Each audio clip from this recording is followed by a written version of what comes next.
A chamada tese do século trata da exclusão do ICMS, que incide sobre bens e serviços, da base de cálculo do PIS e da COFINS. A infidável discussão parecia terminar com um julgamento pelo Supremo Tribunal Federal, em maio de 2021. Foram julgados embargos de declaração movidos pela Fazenda Nacional, que finalmente finalizou a tese do século. Contudo, o assunto abriu outras portas.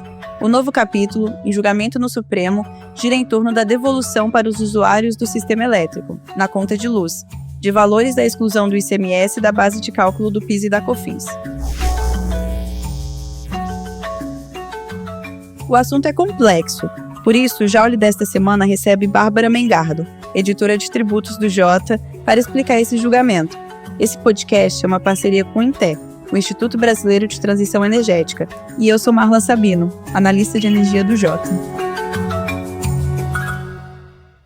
Bárbara, antes de tudo, eu queria voltar um pouco atrás para a gente conseguir entender o que é a tão falada tese do século e de onde surgiu essa discussão.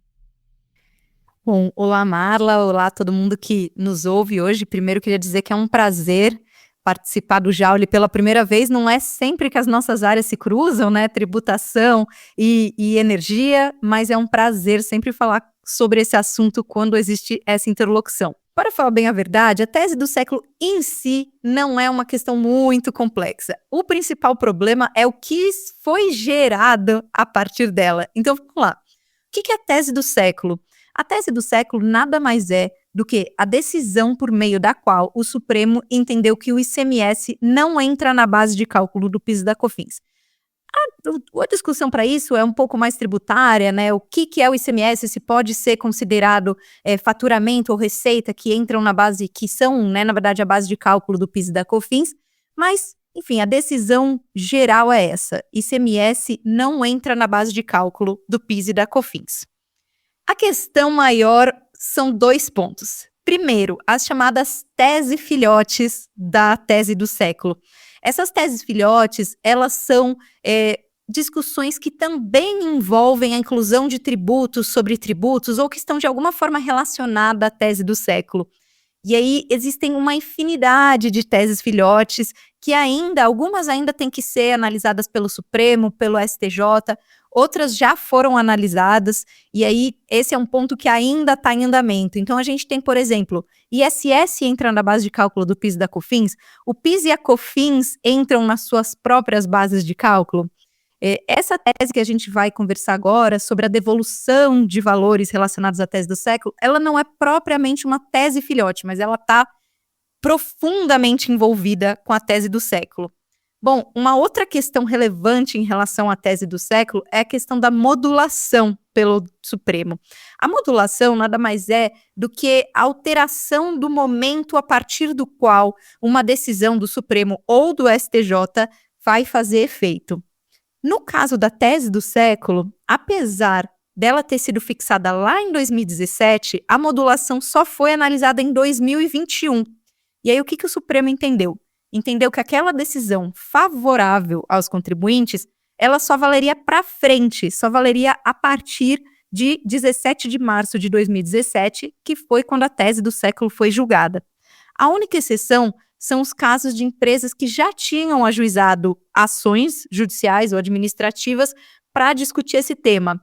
Eu falei desse tema da modulação porque é exatamente nessa situação em que entram as empresas da área de energia, as distribuidoras. Exatamente, porque algumas distribuidoras entraram na justiça judicialmente para requerer esses créditos tributários, e aí gerou uma discussão, acabou sendo usados, recursos sendo usados pela Agência Nacional de Energia Elétrica para reduzir as tarifas desde alguns anos, e bilhões já foram repassados para os consumidores, né? E essa questão da modulação é justamente o que pode ali determinar se alguma parte vai ser devolvida para as empresas de distribuição ou não.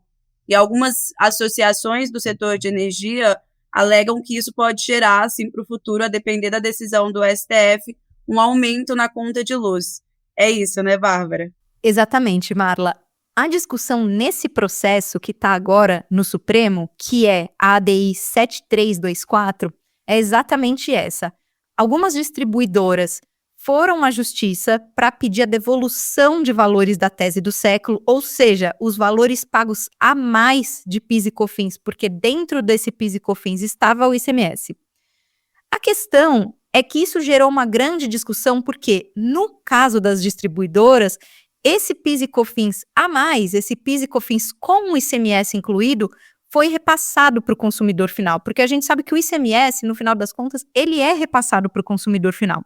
Isso gerou uma grande discussão envolvendo a ANEEL sobre, ok, vocês conseguiram esse dinheiro de volta, mas você tem que repassar esses valores para os consumidores finais, porque, afinal de contas, foram os consumidores que pagaram por esse PIS e COFINS a mais.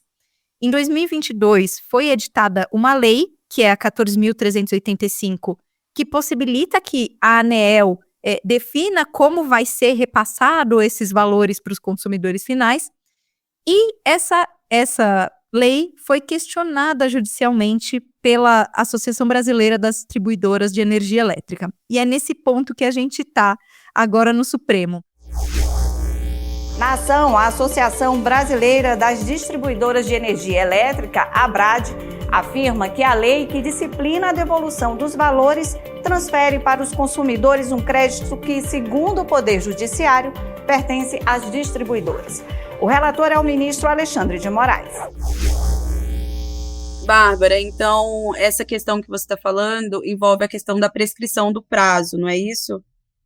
Como isso afeta esse julgamento? Sim e não, Marla. Até agora a gente tem 7 ministros votando nessa ADI.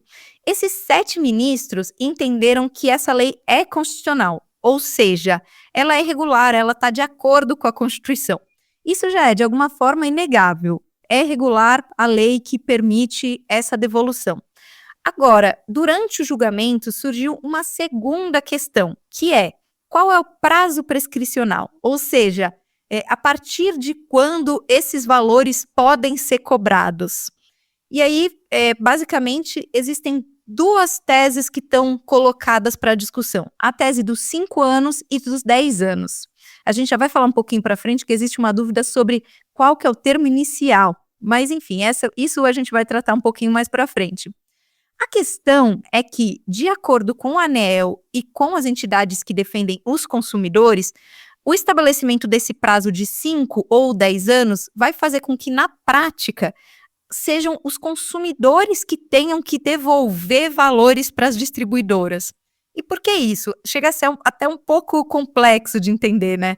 Mas, basicamente, o que tanto a ANEEL quanto as entidades alegam é que, se você fixar esse prazo de 10 ou 5 anos, na prática, você vai falar que as distribuidoras devolveram mais do que o devido. Ou seja, vai ter que ser os consumidores que vão devolver valores via, provavelmente, aumento nas contas de luz. E aí eu falei sobre essa questão de como que fica esses 5 e esses 10 anos, né? Existe uma outra grande discussão aí, que na verdade a gente nem sabe se vai ser discutida mesmo agora no Supremo ou se vai ficar para um outro momento, que é: a partir de quando esses 10 anos vão ser contados, né? Ele vai ser contado a partir de 2022, que é quando saiu a Lei 14.385, eles vão ser contados a partir da discussão do Supremo na tese do século, eles vão ser contados a partir do momento em que as distribuidoras obtiveram vitória em processos individuais. E aí tudo isso influencia em: vai ser mais ou menos dinheiro devolvido na prática. Esse podcast tem o apoio do Instituto Brasileiro de Transição Energética. O INTE é um think tank do setor energético formado por associações de classe dos segmentos de óleo e gás, energia elétrica, combustíveis e derivações. A gestão é autônoma e apartidária. E o objetivo principal do INTE é fortalecer um ambiente propício à discussão sobre energia no Congresso, oferecendo suporte técnico à Frente Parlamentar de Recursos Naturais e Energia. A gente está falando de cifras bilionárias, né? A ANEEL já devolveu mais de 40 bilhões via reajustes tarifários e também encaminhou alguns desses dados para essa discussão judicial. Queria que você falasse um pouquinho sobre isso. Sim, aqui a gente está falando de valores muito altos aqui. A AGU, que é a Advocacia Geral da União, apresentou para o Supremo alguns dados repassados para a AGU pela ANEEL, que dão conta de que já foram devolvidos aos consumidores 43,3 bilhões. Se for aprovada a prescrição de 10 anos, que acaba sendo melhor, né, mais benéfica aos contribuintes, cerca de 4,6 bilhões vão ter que ser devolvidos pelos contribuintes às distribuidoras. E se for aprovado o prazo de 5 anos, vão ser 26,7 bilhões devolvidos às distribuidoras. Em termos de percentual, ainda de acordo com esses dados da ANEEL, se for aprovada a prescrição de 10 anos, será realizada uma alta média anual sobre as contas de energia elétrica de 6,8%. Esse valor vai para 13,3% se for o prazo de 5 anos. Ou seja, um aumento de conta de luz ali possível, um risco de aumento de conta de luz no momento com tarifas já muito pressionadas por outras coisas, como subsídios que estão no setor elétrico embutidos nas tarifas, uma questão de risco de bandeira, agora que a gente já não vê mais, mas talvez no ano que vem possa acontecer de novo como aconteceu nesse ano. A bandeira ficou verde de abril de 2022 até julho de 2024, quando foi interrompida com o anúncio da bandeira amarela, seguida da bandeira verde em agosto, vermelha patamar 1 em setembro e vermelha patamar 2 em outubro. Agora, a melhora nas condições de geração de energia no Sistema Interligado Nacional permitiram a redução do adicional cobrado sobre a conta dos consumidores do mercado cativo. Então, seria aí um risco para o consumidor e também para a inflação do país, né? Porque a conta de luz, quando aumenta, também afeta a economia. E, Bárbara, queria entender agora qual é o status disso no STF. A gente estava em julgamento no plenário virtual e teve um pedido de vista do presidente do STF, o ministro Barroso. E agora, tem alguma perspectiva? Como fica isso? Bom, o Supremo, ele tem um prazo de 90 dias para devolução das vistas, mas isso não necessariamente significa o prazo em que esse processo vai voltar para a pauta. Então a gente não dá para ter muito uma ideia de quando esse caso deve voltar. Ele já saiu algumas vezes de pauta, ele foi para o plenário físico, voltou para o virtual, ele tem sido um pouco um vai e vem, e a gente sabe que o Supremo não tem demorado muito para devolver ele. Então, eu diria que em 2025, pelo menos, esse caso deve ser finalizado. Então, a gente tem 7 votos e agora depende do Barroso em apresentar esse voto vista. Lembrando, né, que, como eu falei, a questão da constitucionalidade da lei, ela já está posta. O que está sendo discutido agora é qual que vai ser o prazo prescricional. A gente falta só um voto na prática para que tenha uma maioria pelo prazo de 10 anos, mas claro que o Barroso pode surgir com uma ideia nova, com uma proposta que até então não tinha sido colocada na mesa. Como você falou, a gente não tem uma perspectiva concreta de quando isso vai voltar. E é um caso que já vem se desenrolando há muito tempo. Isso é uma questão no STF? Como você tem visto essa questão dos julgamentos no STF, dos prazos? Pois é, Marla, a gente sabe que não só o Supremo, mas o Judiciário como um todo tem um número muito grande de processos para julgar. Mas acontece que essa demora para julgar os processos, ela acaba gerando situações de insegurança como essa que a gente está vendo agora, né? Uma coisa que era devolver valores para os consumidores virou devolver valores para as distribuidoras. E isso é um pouco fruto dessa demora, por mais que a gente tenha aí um gap de 2 anos entre a edição da lei e o julgamento pelo Supremo, a gente sabe que a própria demora no julgamento da tese do século, e a gente vê isso repercutindo até hoje, porque a gente teve um julgamento de mérito em 2017 e um julgamento de modulação em 2021. E aí a gente vê ainda um cenário de incerteza até hoje relacionada à tese do século. Então, acho que a gente tem uma questão aí grande em relação à medida em que o Supremo vai demorando para julgar, isso vai virando um problema maior, como uma bola de neve mesmo, né? Bárbara, queria muito te agradecer pela sua primeira participação aqui no Jaule. A gente ficou super feliz de receber você para explicar esse tema, que você falou que não é complexo, mas é bem difícil. E a gente espera te receber aqui mais vezes para falar sobre direito tributário, sobre julgamentos. Sempre aberta aqui para receber você. Obrigada, Marla. O prazer foi todo meu de vir aqui falar, e podem me chamar sempre que quiserem, que eu adoro discutir esses temas. E a tributação em relação ao setor elétrico é muito específica, né? Então, com certeza a gente vai ter outros assuntos para falar aqui. Este foi o Jauli desta semana. O podcast de energia do Jota é uma parceria com o Instituto Brasileiro de Transição Energética, o INTEP. A produção é do Estúdio Jota, nossa área para guiar marcas a pautar o debate público e impactar tomadores de decisão.